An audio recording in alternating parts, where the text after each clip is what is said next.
পুরনো লাল ইটের তৈরি এই মন্দিরটি একসময় এই অঞ্চলের সামাজিক ও ধর্মীয় কর্মকাণ্ডের প্রধান কেন্দ্র ছিল।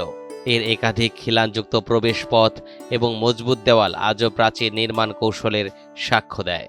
তবে বর্তমানে অযত্ন আর অবহেলায় মন্দিরটির অবস্থা করুণ। গ্রামবাসী সবাই চায় যে 300 বছর আগে এই পুরাতন মন্দির, এটা আছে সংস্কার হোক।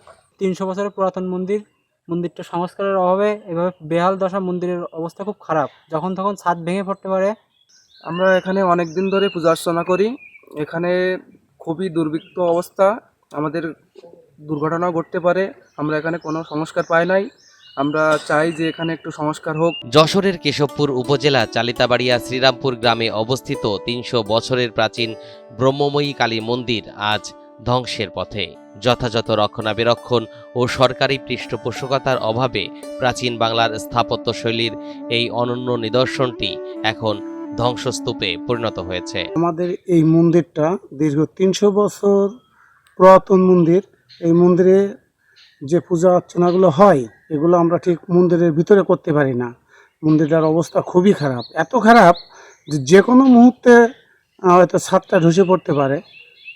আমরা সরকারের কাছে বিনীত আবেদন করে জানাচ্ছি যে আমাদের এই মন্দিরটা একটু উন্নয়নের কিছু করে দিলে আমরা পূজা অর্চনাগুলো মন্দিরের ভিতরেই করতে পারবো। এই মন্দিরে আমরা কোনো সরকারি পর্যায়ে আর্থিকভাবে কোনো সহযোগিতা আমরা পাই নাই, এবং এই মন্দিরটা 300 বছরের অধিক পুরাতন মন্দির। এখানে সাতানি জমিদারের আমল থেকে এই মন্দিরটা পরিচালিত হয়ে আসছে। যেহেতু 25-26 ঘর লোক আমরা গ্রামে বসবাস করি, আমাদের পক্ষে সম্ভব নয় যে এই মন্দিরটা সংস্কার করবার জন্য। যদি সরকার আমাদেরকে একটু সহযোগিতা করে, সহযোগিতার হাত বাড়ায় দেয়, তাহলে আমরা এই আমাদের যে ধর্মীয় যে পূজা অর্চনাগুলো আমরা এখানে সঠিকভাবে করতে পারি না। কেন কখন ওই মন্দিরটা ভেঙে কার মাথায় পড়ে কি না পড়ে, একটা ভয় ভীতি আমাদের মধ্যে কাজ করে। অনেক সময় আমরা বর্ষাকালে আমরা বাহিরে প্যান্ডেল করে নিয়ে আমাদের পূজা অর্চনা করতে হয়। বর্তমানে মন্দিরের ছাদে ও দেয়ালে ডালপালা মেলেছে পরগাছা ও বড় বড় গাছ। দেয়ালের ইট খসে পড়ছে এবং ভেতরের অংশ অত্যন্ত ঝুঁকিপূর্ণ।